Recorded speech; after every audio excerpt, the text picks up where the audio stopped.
Hello there. So today I want to do a short live on how to prepare and protect with real estate investing.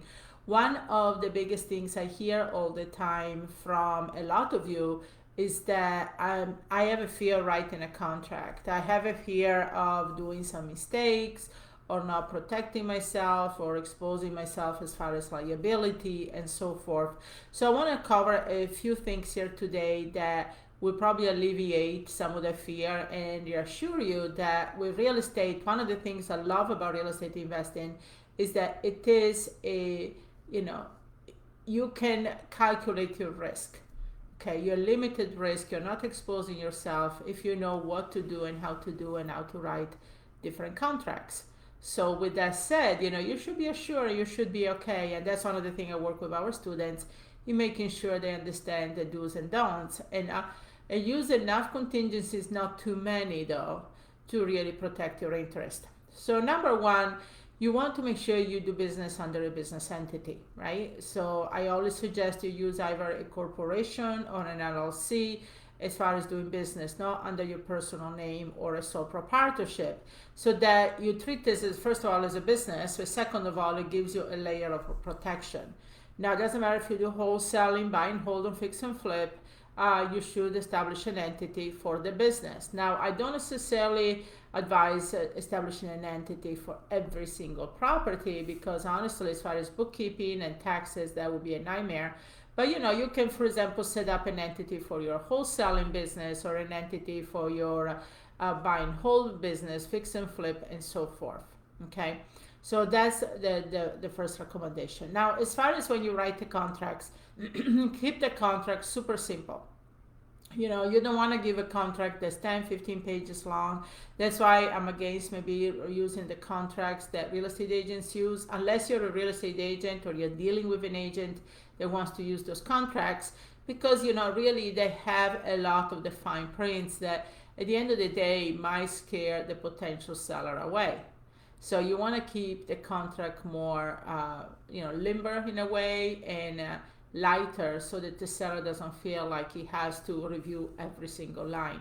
But with that said, the contracts we use is only 2 pages long, but it has the right stipulation and clauses in there to protect you.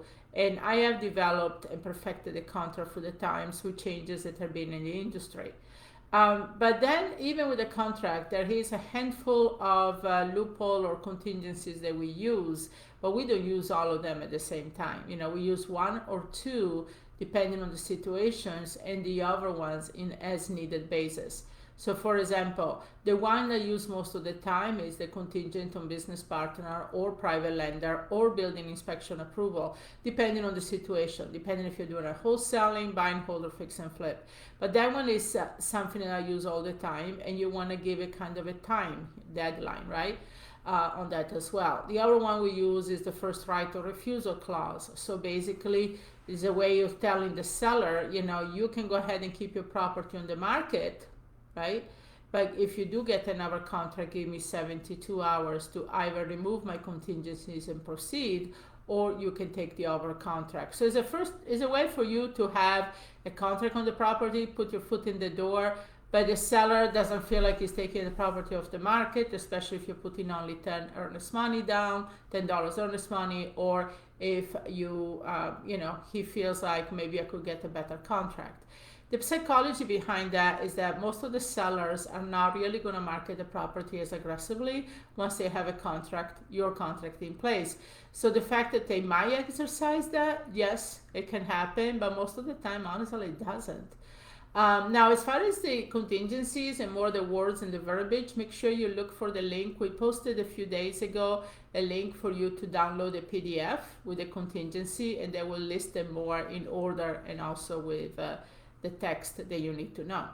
Now, another one that is a good one is the additional earnest money, right? So in situations where the seller says, well, $10 is not going to do it for me to take the property off the market, or I want additional earnest money, one of the things I always tell them is that, well, I have several contracts out there today and this week, and I can now have thousands of dollars floating around, but I will give an additional earnest money in X amount of time.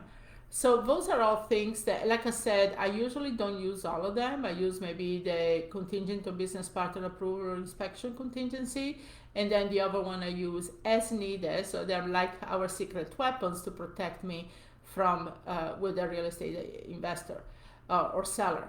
But I just wanted to kind of know, once you know you got your business entity in place, you know how to write the contract, you keep the contract simple, and you write the right kind of stipulations in there, and that's all you have to do. You're fine, you're protected, you're not going to put yourself out there unnecessarily. And the other thing is respect the dates. If you have a contingency date or you have a closing date and so forth, and make sure you respect those dates so you're not out of contract.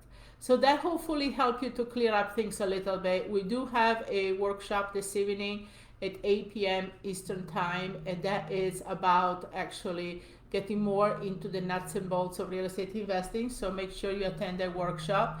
And also, as I said, we have the link here with the video. And the other thing I said, we did have a PDF that we posted a few days ago. So if you want to get a hold of PDF, make sure that you download that as well.